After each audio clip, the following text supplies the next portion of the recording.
Alô pessoal, boa noite! Estamos aqui mais uma vez às nossas segundas-feiras tradicionais com as lives de temas muito relevantes e hoje nós vamos falar sobre sustentabilidade. Para quem não me conhece, eu sou Ricardo Alves, engenheiro agrônomo e sou consultor técnico da Rações Futura. Lembre de ativar aí o sininho para que vocês possam receber as nossas notificações. Temos conteúdos todas as semanas, levantamos muito temas ligados ao agronegócio para que você possa acompanhar e estar sempre atualizado. Sempre novidades, sempre tecnologias, inovações ligados aí a sistemas de alimentação, a produtos, a veterinária, a clínica, enfim, a assuntos da época. Então, hoje, um deles, sustentabilidade. Um assunto tão falado hoje dentro das nossas áreas, especialmente do agronegócio, e também muita polêmica em relação a esse assunto, muita polêmica em relação ao agronegócio, ao boi, à geração de gases de efeito estufa. E para isso nós vamos comentar alguma coisa com vocês e vamos trazer também quais seriam os caminhos, quais seriam os maneiros e as opções para que nós possamos reduzir um pouco esta camada de ozônio que nós vamos comentar com vocês. Para que nós entendamos o que significa sustentabilidade, a palavra vem do latim sustentare e que significa sustentar, apoiar, conservar e cuidar. Mas como nós temos uma ótica aqui do agronegócio, que é o nosso segmento, nós temos que pensar isso em três pilares, ou em três óticas. A primeira delas, nós temos que pensar na questão ambiental. O que de fato nós estamos produzindo de gás de efeito estufa? O que nós estamos fazendo com os nossos dejetos e o que eles influenciam os resultados e o que influenciam no meio ambiente? O que nós estamos contaminando o solo, o lençol freático, enfim, temos que olhar da ótica ambiental, mas temos que olhar também uma ótica social. As pessoas que estão envolvidas nesse nosso sistema, elas estão tendo as devidas condições de trabalho, elas estão tendo renda, elas estão tendo vida digna para que possam desempenhar as suas funções dentro deste contexto? E não menos importante é a questão financeira, pessoal. Não precisamos nos iludir que vamos conseguir fazer sustentabilidade se o negócio que nós estamos envolvidos não for sustentável financeiramente. É muito importante que o negócio promova crescimento, que seja algo que possa trazer promissoriedade ao produtor rural. Então a sustentabilidade só terá viabilidade se nós estivermos com essas três óticas, o ambiental, o social e o financeiro. E vamos entender um pouco o que significa esse efeito estufa tão falado na mídia aí nesses últimos anos, especialmente pelos órgãos ambientais. O efeito estufa é um fenômeno natural, que permite que o planeta se mantenha em uma temperatura adequada para a manutenção de vida. Afinal de contas, o efeito estufa sempre foi importante. Nós vamos explicar em qual ponto que, na verdade, a gente não quer que ele chegue. É este efeito estufa que deu condições para a gente manter uma temperatura numa condição de produção dos vegetais, numa condição de reprodução de vida. Enfim, este efeito estufa, se ele não existisse, provavelmente a gente estaria em umas temperaturas aí abaixo de 18 graus e que impediria uma grande parte da produção vegetal no mundo. Como que esse efeito estufa funciona na verdade? A radiação emitida pelo Sol, ela é absorvida parte pela Terra, parte pelos oceanos e uma outra parte ela é refletida de volta para o espaço. E os gases de efeito estufa que fazem um bloqueio neste calor, eles seguram esta emissão que retorna para o espaço, aumentando a temperatura ambiente. Então são esta camada que nos deu condições de aumentar a temperatura e termos condições de viver melhor. Mas o que isso implica na verdade? Implica num aquecimento global e essa é assim a grande polêmica que está se falando, que o aquecimento é o aumento da temperatura média do planeta, justamente por causa da emissão desenfreada desses gases que nós estamos falando. Esta polêmica, ela normalmente reflete numa alteração do clima, ou numa possível alteração do nosso clima, né? A ocorrência de incêndios, de secas, de enchentes e, eventualmente, uma possibilidade da extinção de algumas espécies pelo fato de alterar a biodiversidade. Então, tudo isso, na verdade, está sendo mostrado no final com a preocupação de que o aquecimento global pode chegar em determinados níveis que comprometa a vida ou a biodiversidade que nós estamos vivendo ou que temos nessa Terra. Agora, quais seriam, na verdade, esses principais gases aí de efeito estufa? E quando eu falar com vocês aí este termo, entendam que o GEE, que vocês vão ver em alguns slides, significa então gases de efeito estufa. O principal deles, muito conhecido, estudamos aí desde a época do primário, né, da nossa escola, é o gás carbônico ou dióxido de carbono, representado pela sigla CO2. Ele é o principal gás relacionado a este efeito estufa. O segundo deles é o metano, tanto falado agora na mídia nos últimos tempos, representado pelo CH4. E o óxido nitroso, um pouco menos importante do que os dois no sentido do volume de gases que é emitido na atmosfera. Se formos ver essas proporções, o dióxido de carbono representa aí 60% desses gases emitidos. Em segundo plano estaria o metano com mais de 27% e o óxido nitroso pouco mais de 12% destes gases. Portanto, o dióxido de carbono representa grande parte e esse é aquele ligado à emissão dos gases pelas indústrias, pelo meio urbano, né, pela queima de combustível fóssil e esses deste segmento. Mas onde que o metano está sendo muito falado? O metano colocou a agropecuária em destaque, porque o gás metano emitido, ele tem relação, na grande parte dele, segundo os últimos estudos, 76% dos gases metanos emitidos na atmosfera são provenientes da agropecuária e 24% de outros, como por exemplo, alguns naturais emitidos por vulcões, por exemplo, ou por pântanos que têm uma decomposição relacionada à emissão desses gases. Agora, dentro da pecuária, né, a gente fala, que história é essa, pessoal, que está envolvendo o boi nisso? Que polêmica é essa do boi, do gás metano?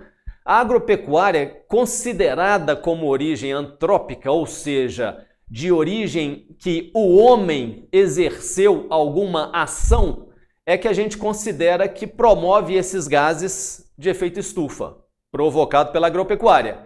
Quais seriam essas origens? Uma delas é o boi. A outra delas são os dejetos provocados pelos próprios animais ou também provocados por resíduos ligados à agropecuária. O arroz irrigado também é uma das culturas que promove muito esse metano na natureza e as próprias queimadas também, que são muito faladas aí nos últimos anos. Só que o boi, pessoal, tem carregado uma culpa muito grande nisso, porque está sendo olhado a quantidade de bovinos que nós temos, que praticamente no Brasil é uma cabeça por habitante, então isso tem uma relevância muito grande, o valor absoluto dos animais é muito alto, então isso representa muito, mas no fundo, essa história de culpar o boi é quando se vê apenas na ótica dele, indivíduo, e se esquece de falar do ambiente.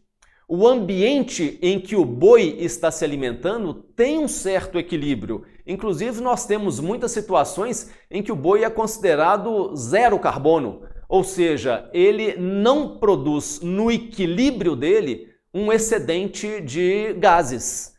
Ele tem equilíbrio porque o boi está na natureza, o boi está se alimentando ali do pasto, eventualmente você tem as proteções naturais, reservas e mesmo culturas que podem se associar ao pasto. Então nós temos que pensar que quando estamos no meio ambiente, o boi gera o gás, nós vamos explicar isso melhor? Sim, gera, mas ele também está consumindo um vegetal que gera um equilíbrio, colocando oxigênio na natureza. Então nós precisamos ter uma visão um pouco mais holística e não pensar que o boi por si só, ele é o culpado do negócio. Ele vive num ambiente com muito equilíbrio quando a gente pensa em compensação.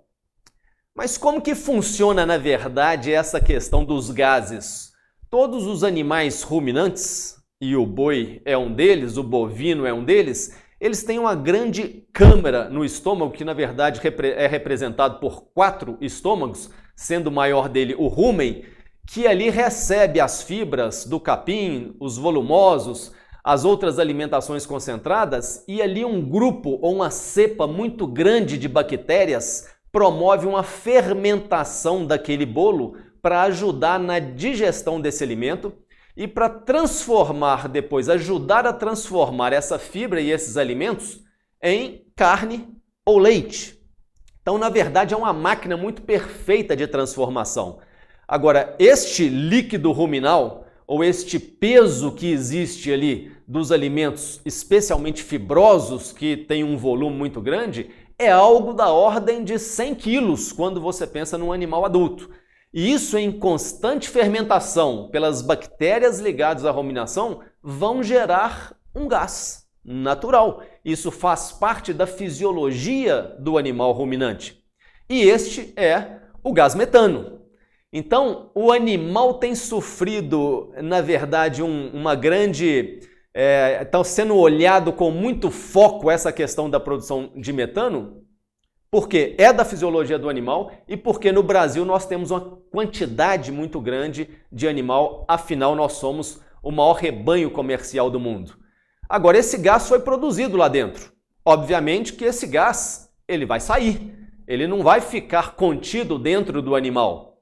E quais seriam as formas mais comuns do animal expulsar ou eliminar esse gás do organismo dele? Lembrando que o metano seria representado aí pela sigla CH4, e se formos olhar aí pelos livros, numa linguagem mais técnica, a principal forma de eliminação desses gases é através da eructação. Que é isso, gente, eructação? Nome popular, arroto. É isso mesmo. Os animais vão soltar esses gases pela boca ou pela narina. Este é a principal saída, mas também ele pode eliminar pela flatulência. Que nome é esse, flatulência? É o popular pum. É por esses 2 canais que o animal, ou os bovinos de forma geral, os ruminantes, eles vão eliminar esses gases. E são esses gases que o meio ambiente, esses gases que a mídia está dizendo que tá causando muito o efeito estufa. E não está contemplando todo o ambiente para mostrar que isso tem, de fato, um bom equilíbrio. Agora, nós vamos conseguir interromper esta fermentação nos bovinos? Nós vamos conseguir eliminar esses gases que causam um efeito estufa? Não, nós não vamos conseguir fazer isso. Nós podemos, na verdade, selecionar animais mais eficientes nesse sentido. Nós conseguimos também intervir nesta fermentação no sentido de causar menos emissão de gases através de uma série de fatores que nós vamos mostrar para vocês agora. E lembrando que isso tudo que nós estamos dizendo, com possibilidade ainda de conhecer temas específicos, o CMC realiza com vocês com muita frequência, que são os nossos cursos de confinamento, de inseminação artificial, de transferência de embriões, casqueamento e outros ligados ao agronegócio. Se você quiser mais informações a respeito disso, pessoal, dos cursos, chame aí um dos nossos consultores. Os telefones dele estão passando aí no rodapé da página. Fiquem à vontade, pessoal, e consulte também a página do CMC, que vocês vão ter uma relação muito interessante de cursos presenciais ou mesmo online. Você será capacitado e vai ganhar muito conhecimento nessa área. Agora, dando essa introdução para vocês, em que nós falamos dos gases de efeito estufa, que nós falamos de aquecimento, que nós falamos de fermentação, falamos aí de metano e assim por diante, quais seriam, na verdade, as práticas que a gente poderia adotar para minimizar esses efeitos? E aí eu vou contar para vocês quais seriam as práticas aqui no CMC que a gente pode tê-las como tendências e também como inspiração para o desenvolvimento da sustentabilidade. E mais, podem inclusive tornar os negócios ainda mais atrativos. E lembrando, pessoal, que aqui no CMC nós estamos falando de uma empresa rural de 12 hectares de área efetiva de produção, em que produz 2.500 litros de leite por dia e abate em torno de 1.000 bois por ano. É isso mesmo, pessoal. Nós vamos explicar para vocês como se consegue isso, quais são as tecnologias que estão disponíveis para isso e que pode fazer destes grandes milhares de sítios que temos no estado e no Brasil uma grande empresa rural. Para isso, então, nós devemos seguir alguns pilares.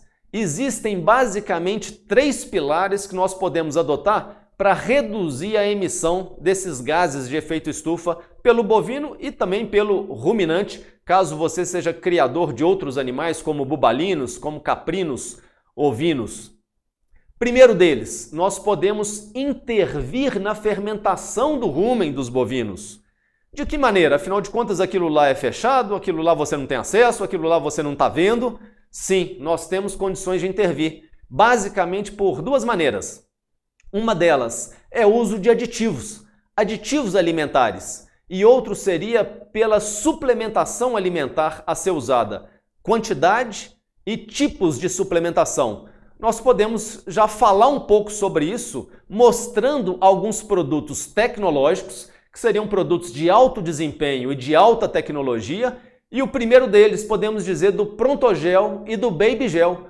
São produtos lançados há pouco tempo no mercado, produtos exclusivos da Futura, que tem uma tecnologia em que colocou dentro do pellet toda a combinação dos nutrientes, incluindo o milho que não é moído. É um milho que entra dentro da câmara de pressão que existe no processo industrial lá da pelletização, e esse milho então ganha a classificação de gelatinizado, onde ele coloca o amido dele mais disponível para o animal, fazendo com que esse alimento tenha melhor desempenho no ganho de peso ou na produção de leite dos animais. Temos também o famoso Baby Beef, que tanto destacou a Futura no cenário nacional, em que você mistura 85% do milho grão inteiro, aí não é moído, mais 15% de um núcleo proteico aditivado chamado Baby Beef FT. E ainda tem mais outros produtos farelados quando se vai usar a pasto ou com uso de suplementação volumosa, que seria a ração suprema, que nada mais é que um Baby Beef já misturado, porém moído, e também o núcleo PG15, que você faz a ração suprema considerando que você tem o seu milho, é produtor do seu milho ou compra suas cargas fechadas lá em condições melhores. Então todos esses produtos aqui, pessoal, são produtos tecnológicos que promovem alto desempenho no ganho dos animais e eles todos possuem aquilo que eu comentei logo atrás, que seria os aditivos para que a gente possa intervir na fermentação ou no rumen desses animais. Basicamente, esses aditivos seriam a virginiamicina, a monenzina e o Ativamix, que é um pré e probiótico exclusivo da Futura. Estes ingredientes, combinados e nas suas devidas proporções, vão conseguir intervir no sentido de selecionar bactérias dentro do rumen do animal, bactérias mais eficientes ou bactérias do bem, para que possa ter menos emissão de gases metano depois da fermentação dentro do rumen do animal. Então estes produtos, juntamente com seus aditivos, conseguem intervir sim no resultado da produção de metano nos animais ruminantes, especialmente nos bovinos. Mas temos influência também do concentrado, não só do sistema de alimentação, mas das quantidades usadas de concentrados. E aqui está um experimento mostrando, nessa primeira linha aí de cima, pessoal, seria o percentual de concentrado usado na alimentação do animal em relação à ingestão de matéria seca deste animal. Ou seja, o 25% ali quer dizer o seguinte: numa dieta em que eu use 25% de concentrado em relação ao total de matéria seca ingerida, eu tenho aproximadamente 80 quilos de peso do trato gastrointestinal do animal. À medida que eu vou aumentando a proporção deste concentrado em relação à ingestão de matéria seca, subindo aí para 37,5%, 50%, indo 75% até 100% da alimentação exclusivamente com concentrado, vejam que o peso do trato gastrointestinal do animal vai reduzindo de forma significativa. Ou seja, dos 80 quilos quando se tem 25% de concentrado na dieta, reduz para 33 quando eu tenho 100% da dieta em concentrado. Mas é possível ter uma dieta com 100% de concentrado? Sim, é possível. E essa tecnologia é que a Futura desenvolveu e foi precursora nisso no Brasil, para não dizer no mundo, em que já há aproximadamente 14 anos temos esses experimentos definidos e com produtos já no mercado sendo usados de forma comercial. Então é possível sim usar 100% da alimentação concentrada para bovinos, e isso é o que nós chamamos de confinamento de puro grão. E vejam que o percentual, já na linha de baixo, o percentual do trato gastrointestinal em relação ao peso vivo do animal, de 23% de trato gastrointestinal, quando se usa 25% de concentrado, ele reduz 2,3 vezes quando eu uso 100% da dieta em concentrado. Afinal, o que nós estamos querendo dizer com isso tudo? Eu quero dizer que quanto mais alimentação concentrada, até podendo ir a 100% da dieta em concentrado, a gente reduz absurdamente o peso do trato gastrointestinal e a gente reduz significativamente o percentual desse trato em relação ao peso do animal. Ou seja, eu vou ter muito menos gases de efeito estufa, muito menos metano sendo expulso por este animal. Então isso também confere a essa interferência que nós estamos falando num sistema de alimentação. Com mais concentrados, menos expulsão dos gases metanos, e isso aí contribuindo de forma relevante também na redução pelos bovinos.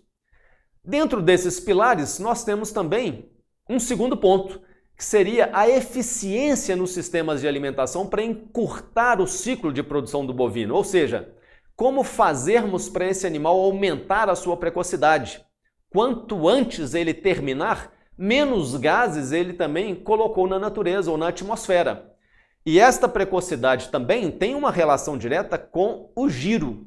E todos vocês sabem, estão muito acostumados com os meus discursos mostrando que o giro dentro da pecuária de corte tem um efeito muito relevante no resultado do nosso negócio. Então essa eficiência no ciclo de produção vai ajudar muito na precocidade e automaticamente no aumento do giro dentro do seu negócio. E o que seriam os pontos para que a gente possa aumentar essa eficiência?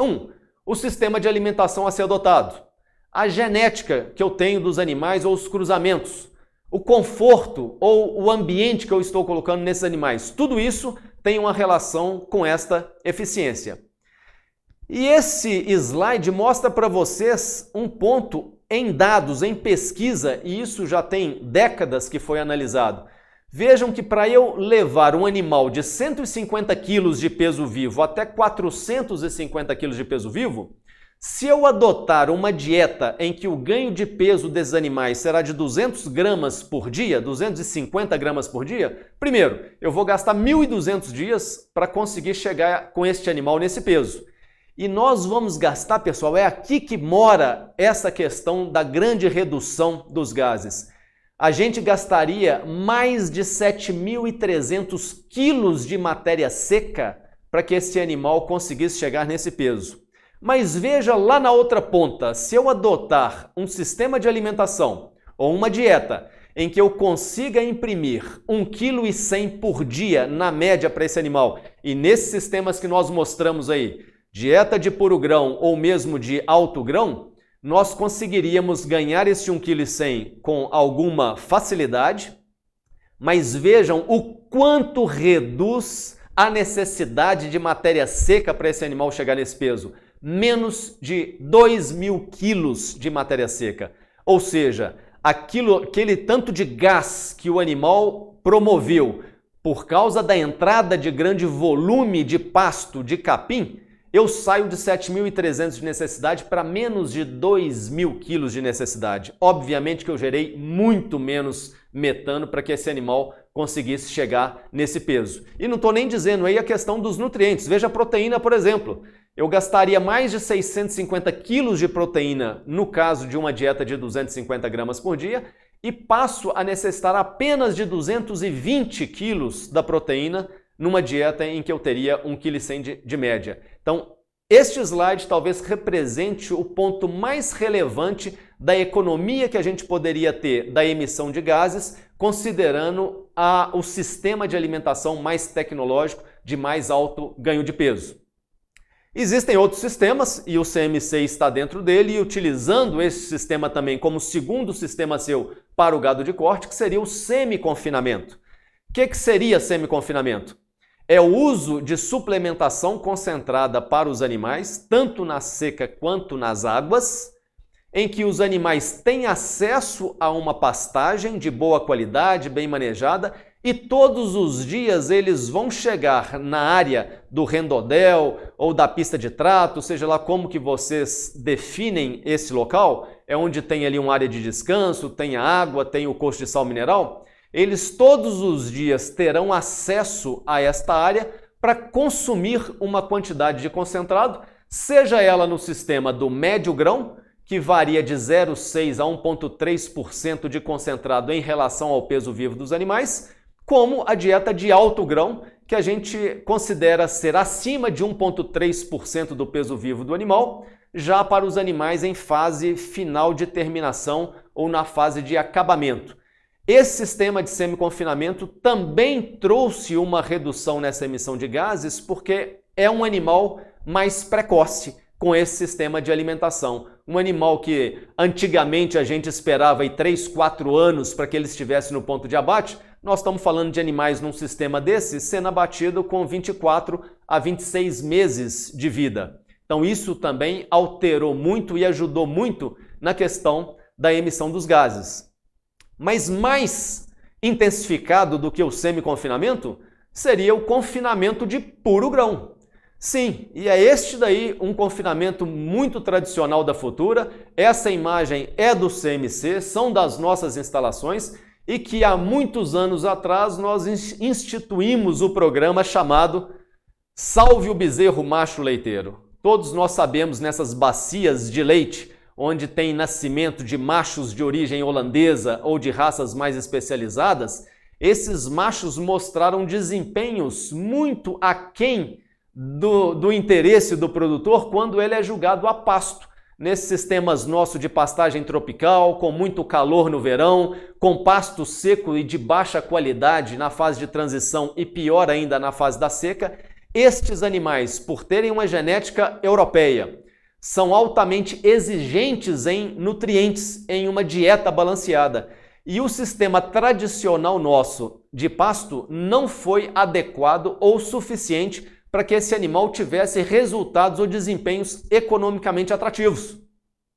E o que a tecnologia mostrou então? Este animal recém-desmamado, seja ele com 60 dias de vida, 90 dias de vida, seja ele com 80, 90 ou 100 quilos de peso vivo, ele é jogado direto no confinamento de puro grão, onde ele tem ali aquela mistura que nós conhecemos de 85% do milho grão inteiro, mais 15% do pellet baby beef, ou poderia estar também com o Pronto-Gel sem nenhum problema. E estes animais têm esta dieta à sua disposição para comer o quanto eles derem conta, mas eles acabam estabilizando o seu consumo entre 2,2% a 2,3% do seu peso vivo, mas isso confere a esses animais um ganho de peso entre 100 kg de peso vivo até 450 kg de peso vivo em 8 meses. Ou seja, este animal, considerando a idade total dele, terá menos de 1 ano de vida quando será abatido, com acabamentos que vocês estão vendo aí na foto. Veja que na inserção de cauda nós já temos uma deposição boa de gordura, a gente não enxerga as costelas aparentes normais de um animal especializado de leite e mais, este animal tem ainda um grande marmoreio na constituição da sua carne pela origem, pela raça europeia. Então, além disso tudo, pessoal, de termos um animal muito precoce, termos um alto giro, um animal sendo abatido com menos de 1 ano de vida, nós teríamos ainda uma alta qualidade da carne, uma carne saborosa, tenra, macia e com aquela gordura entremeada. Então este é um dos negócios que a Futura foi precursora no Brasil e que veio a calhar em qualquer segmento da pecuária de corte, mas especialmente no segmento da origem leiteira, que deu um grande destino, uma grande alternativa para os produtores terem uma segunda renda na sua propriedade, oriunda desses bezerros que até então eram descartados. Desenvolvemos também sistemas de alimentação ligado aí a cruzamento industrial, que normalmente é a matriz Nelore cruzada ou inseminada com as raças europeias de corte, especialmente mais popular e mais desenvolvida seria o Aberdeen Angus. Este cruzamento gera o que nós chamamos de F1, ou primeiro cruzamento, que nos promove um vigor híbrido ou uma heterose, e este animal nascido fica no pé da mãe a pasto entre 60 e 90 dias, quando ele então é desmamado, fazendo uso até essa fase do creep feeding, podendo usar todos aqueles produtos mostrados anteriormente. Ele come à disposição no creep feeding, é desmamado normalmente os machos acima de 160, 170 quilos aos 90 dias, é isso mesmo, e entra direto no confinamento de puro grão. Este animal que vocês estão vendo em especial, que foi os primeiros experimentos nossos relacionados a esse sistema de alimentação, é um animal de 9 meses de vida e que já está com as suas 15 arrobas de peso vivo.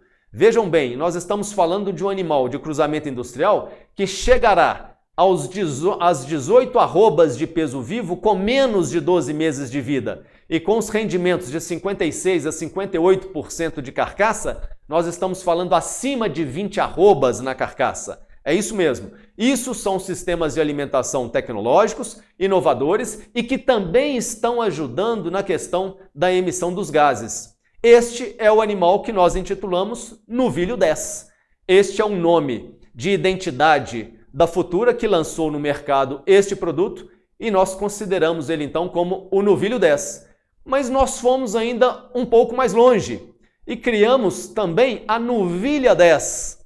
Esta fêmea do primeiro cruzamento, que também recebia o mesmo manejo do Novilho 10, ou seja, creep feeding até 90 dias de idade, depois confinamento de puro grão até seus 11 meses de vida, nós pegamos essas fêmeas e demos um outro destino para ela, antecipando o ganho de peso dela num pequeno tempo na dieta de puro grão, mas já protocolando essas fêmeas no programa reprodutivo entre 8 e 10 meses de vida. É isso mesmo, pessoal. Essa fêmea já tem condições de ciclar e de ter o seu aparato reprodutivo maduro ao ponto de ser inseminada entre 8 e 10 meses de vida. Ou seja, nós estamos falando de uma matriz, uma primípara, em média com 18, 19 meses de vida, gerando um animal tricross ao pé, como é o caso desse exemplo, que normalmente usamos Brangus ou Braford, com uma preferência para este segundo, e nós temos então uma novilha que pouco antes de parir entra no confinamento do puro grão novamente, deixa um bezerro tricross no pé e 60 dias depois é abatida em média de 18 arrobas no peso vivo, com seus devidos rendimentos, e deixando um bezerro ao pé. Lembrando que essa novilha, pessoal, recebe todos os bônus de um animal bem terminado e ela tem 0 dente, quando poucos casos, às vezes, chega a ter 2 dentes. Ou seja, é um animal muito precoce, um animal muito jovem, de alta qualidade de carcaça e que faz a gente ter também um giro e uma precocidade muito relevante para ajudar também na redução da emissão desses gases. Mas quando nós estamos falando aí de gado de corte, nós temos que pensar que a produtividade ou a unidade que deveríamos estar sempre em foco seria a da arroba por hectare ano. Esta deveria ser o nosso foco em termos de produtividade. E o Brasil, pessoal, vai fechar 2021 agora com aproximadamente 4,7 arrobas por hectare ano.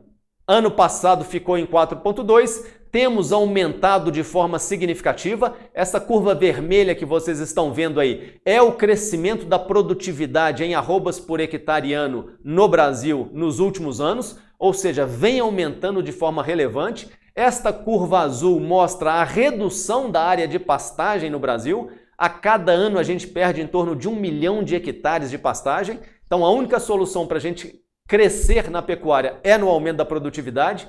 Mas estes são os números do Brasil, que está em franca expansão. E acreditem, neste sistema do confinamento de puro grão, adotado aqui no CMC, com instalações modernas como se vê aí na foto, dando conforto para o animal, cama de areia, pé direito alto, lanterninha para a saída dos gases, enfim, todo esse sistema nos mostrou uma produtividade de quase 9.000 arrobas por hectareano, pessoal. É completamente diferente, é até difícil querer correlacionar esta produtividade com o que nós temos na pecuária tradicional do Brasil. Por que essa produtividade é tão grande? Porque a área praticamente inexiste. Nós estamos falando de criar um animal a partir da desmama até o seu abate, com no máximo 1 ano de vida, dentro de um confinamento, de um galpão. Isso é o que nós chamamos então de granja de boi. Ou seja, aquilo que a suinocultura, aquilo que a avicultura já há muitos anos desenvolveu, nós agora é que estamos começando a ver os resultados e a eficiência disso, contemplando alta produtividade numa pequena área ou num pequeno espaço em que você pode dar muito mais conforto para os animais e tendo giro muito grande e alta precocidade. Isso de fato é modernidade, isto é inovação, isso às vezes cria até muita polêmica porque acha que nós estamos até mentindo com esses resultados, mas estamos aqui abertos à disposição para as visitas que nós sempre fazemos, para os nossos cursos, para que vocês possam ver isso em loco. E afinal de contas, você que é aluno aí de veterinária, zootecnia, agronomia e não teve oportunidade de fazer aulas práticas, não pode perder o APIC do CMC. São 3 dias de aulas totalmente práticas aqui no CMC em Martinho Campos, a 180 quilômetros de Belo Horizonte. Fácil acesso. Será agora em janeiro. Chame um dos nossos consultores aí pelo telefone que eles irão passar para você os detalhes deste programa, deste curso que vale muito a pena participar. Aliás, já estamos com muitas inscrições, pessoal, e ele é vagas limitadas. Portanto, corra aí para que você possa garantir a sua vaga neste curso. E pensando então aí na terceira questão ou terceiro pilar ligado à redução da emissão dos gases de efeito estufa, nós temos que pensar na compensação da emissão, ou seja, o que eu estou gerando que está sequestrando o carbono que eu possa equilibrar com aquilo que eu estou produzindo de gás. Bom, eu posso pensar na produção eficiente das pastagens. Quando eu penso numa pastagem degradada, aquela que quase não tem produção de volumoso, que o solo está exposto, que tem o risco da erosão, que perdeu a fertilidade e a sua capacidade de produzir, quando eu coloco essa pastagem com capacidade de produção de forragem, obviamente que eu vou sequestrar muito mais carbono da atmosfera. Então eu estou reequilibrando, eu estou compensando eventualmente alguma atividade minha que possa estar emitindo esses gases. Por exemplo, o projeto silvopastoril, em que você tem a pastagem e que você também tem a produção de madeira, seja ela de eucalipto, de pino, seja de madeiras de lei, na mesma área. Isto também é uma compensação, é até uma compensação maior, em que você pode produzir o boi zero de emissão de carbono. E também esses novos sistemas de criação para gado de leite, que seria aqueles galpões conhecidos como compost barn, em que você tem as vacas 365 dias no ano dentro de um galpão. Isso tem também polêmica com relação à geração, mas vou mostrar para vocês que tudo isso tem relação na redução da emissão. Então, primeira coisa é pensar que o pasto ele tem que produzir. Eu não posso pensar que o meu pasto está no chão, que os animais têm que lamber terra para poder consumir alguma folha. Então, quando eu falo de pastagem, pessoal, eu estou falando de encarar o solo onde essa pastagem está como a base de produção. Então eu tenho que pensar como se eu fosse um produtor agrícola, em que eu tenho que fazer as correções do solo, eu tenho que fazer as adubações dos macroelementos, eu tenho que fazer as coberturas, eu tenho que dar descanso para esse pasto utilizando rotação de piquetes para que ele possa recuperar a fisiologia, o seu descanso para voltar com ponteiras e esses animais estarem consumindo só folhas. Então é todo um sistema de manejo que eu tenho para poder produzir forragem. Isso me ajuda muito na compensação, no sequestro do carbono. Como temos também um sistema silvopastoril, que é essa foto à direita que vocês estão vendo, já muito difundido isso no Brasil, com altas produções tanto da área de madeira como também possibilidade de lotação animal, que você consegue também equilibrar e produzir e sequestrar muito mais carbono também. Indo para o gado de corte, então o galpão do Compost Bar, nós podemos com esse sistema reduzir de forma significativa o uso da terra. Enquanto eu estou usando muita área externa para poder lotar esta área com os meus animais, eu trago eles para uma área que de cama eu vou gastar de 10 a 12 metros quadrados por vaca. Se for pensar na instalação inteira, eu estou falando ali de 20 metros quadrados ou pouco mais por vaca. Então eu reduzo bastante a área que eu estaria utilizando com esses animais para uma área bem menor. Temos que pensar também que esta cama que está em constante decomposição e que normalmente usamos ali um material como uma serragem, uma aravalha, uma casca de café e outros mais, aquilo vira um adubo de qualidade riquíssima. É uma fonte de adubo orgânico ou organomineral que eu ainda posso incorporar um pouco mais de nutrientes nela e que eventualmente eu vou levar para a minha área agrícola ou vou levar para a minha outra área de produção de alimentos para o animal. Isso faz com que eu também reduza de forma significativa o uso de adubos químicos, que são adubos que na sua produção também geraram emissão de gases, especialmente o dióxido de carbono. Então, com esta adoção de tecnologia desse gado mais concentrado, eu consigo ter fonte de adubo organomineral para redução de adubo químico. E também a produtividade que eu vou aumentar no galpão pelo fato de estar com uma alimentação balanceada e bem controlada, com as refeições dadas nos horários devidos e nas quantidades devidas, com o alto conforto que eu tenho para estes animais, nós vimos também que estudos mostraram que existe uma redução destes gases, no caso o metano, em relação ao litro de leite produzido. Isso foi mostrado em estudos há 10 anos atrás. Vejam que nesta curva aí, nesta linha horizontal, é a produtividade por vaca ano em quilos de leite. E na vertical nós estamos vendo aí a produção de gases emitidos por litro de leite. Então vejam que quanto maior for a produtividade de leite pela vaca, menor será a emissão de gás por litro de leite. Então esta composição da instalação, do conforto animal e do aumento da produtividade acabou então criando uma redução na emissão de gases quando eu penso no litro de leite. E quando eu falo, pessoal, da emissão de gases, eu não estou falando apenas da emissão provocada pelo animal em si. As emissões, como nós já dissemos lá no início, elas têm relação também com os dejetos. E para isso nós devemos ter destinos e tratamentos adequados para os dejetos. E nós da pecuária de leite, pecuária de corte, não teremos alternativa, teremos que investir nessas formas. E aí está, por exemplo, a captação das águas de chuva, aí está a cisterna para a gente poder homogeneizar os dejetos que vêm das limpezas flush, lá do piso das vacas. Tem aí a torre para usar o separador de sólidos, onde os sólidos ficam na carreta e os líquidos vão para uma segunda lagoa. Temos também a compostadeira para restos de animais ou carcaças que eventualmente um animal possa vir a falecer. Nós também não jogamos isso num buraco, jogamos numa compostadeira que depois de um determinado tempo essa carcaça volta para o terreno em forma de adubo. Enfim, gostaria que vocês vissem aí esse vídeo agora onde mostra como funciona esses sistemas dos dejetos. Acompanhe aí. Pensando no sistema da sustentabilidade, da integração dos recursos, nós estamos aqui numa das partes mais baixas do CMC.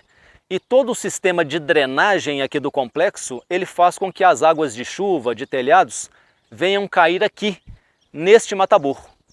As águas vão cair aqui, elas vão entrar nessa canaleta que tem aqui alguns separadores para segurar as partes mais sólidas, folhas, pedras, paus e assim por diante. E essa água de chuva, então, ela vai cair nessa primeira lagoa que vocês estão vendo, que é uma lagoa imantada, para poder atender todas as exigências ambientais para que não haja percolação dessa água e eventualmente contaminação dos lençóis freáticos. E essa água aqui então, ela é rebombeada para as caixas d'água lá em cima, e esta água então é o que vai fazer a limpeza flush dos pisos das vacas e também a irrigação dos canteiros. Os dejetos que são limpos pela válvula flush, que faz aquela limpeza do piso das vacas, vai vir tubulado. E todo esse dejeto vai cair aqui nessa cisterna que vocês estão vendo à minha esquerda. E jogar todos esses dejetos para esta torre que vocês estão vendo aqui, que é um separador de sólidos. Essa massa entra naquele separador de sólidos, a parte sólida vai cair dentro da carreta que vocês estão vendo estacionada, e a parte líquida que está filtrada, ela vai retornar e cair nessa segunda lagoa que nós estamos vendo aqui do lado. Esta lagoa, então, é a lagoa do chorume filtrado. Este chorume, a gente vai fazer uso dele nas pastagens, fazendo bombeamento e irrigando as pastagens. Então, pessoal, vocês viram aí um sistema relativamente simples de tratamento desses dejetos e de correto destino, em que a gente não polui o ambiente, a gente não deixa esses resíduos correrem numa grota, não vai ter percolação no solo, não vai ter eventualmente uma contaminação de lençol freático. Enfim, é um sistema simples que vocês podem vir, visitar e ver como que funciona operacionalmente falando. Mas temos também a energia limpa. O projeto está sendo desenvolvido e isso também faz parte de uma visão ecológica e integrada em que nós vamos utilizar dos raios solares para poder produzir 100% da nossa demanda, especialmente os ventiladores do Compost Bar, que hoje são ferramentas indispensáveis para o secamento da cama e o conforto animal. Em breve, nós teremos as placas instaladas nessa estrutura que vocês estão vendo, que servirão também de conforto para os participantes dos cursos. Afinal, nós temos um auditório para 300 pessoas e que chegam de carro, chegam aí de vans, e eles vão poder então estacionar os seus carros na sombra das placas. Essa é nossa intenção. Pois bem, pessoal, nós falamos muito e falamos sobre a polêmica gerada nessa emissão de gases. E aí eu pergunto, o que a população precisa saber e fazer para conter esse aquecimento global? Bom, a primeira coisa, pessoal, eu acredito que é ter consciência. É saber exatamente como funcionam todos esses efeitos, essas emissões dos gases, os prejuízos que elas causam, e saber também quem são os vilões dessa história, para que a gente não possa julgar a culpa no agronegócio, na agropecuária, especialmente no boi, entendendo que ele está vivendo num ambiente quase equilibrado. Portanto, pessoal, pensar que esses movimentos de achar que se tornar vegano, de eliminar os produtos de origem animal da sua alimentação, vai resolver o problema das emissões? Não vai, pessoal. Nada contra a adoção de sistemas sem proteína animal, nenhuma razão para que a gente tenha discriminação sobre isso. De forma alguma, respeitamos plenamente todas essas decisões. Mas entendam, não está no boi a culpa dessa emissão. Temos condições de fazer um sistema, sim, muito mais equilibrado, um sistema muito mais rico para podermos viver, e estamos, sim, respeitando em breve, na COP26, em que assumimos compromisso de redução de 30% até 50% em 2050, nós conseguiremos atingir-se, e o agronegócio será um dos veículos que vão mostrar o grande respeito a essa missão. Pessoal, espero ter contribuído um pouco para uma melhor conscientização do que são esses efeitos dos gases estufas e aonde que a agropecuária, especialmente o boi, está se posicionando em relação a isso. E espero vocês para mais uma live na semana que vem. Obrigado, pessoal. E lembrando, já chegou aqui para nós algumas perguntas e nós então vamos respondê-las ao longo da semana e colocarmos no ar para vocês possam acompanhar. Obrigado, pessoal. Um abraço, até semana que vem.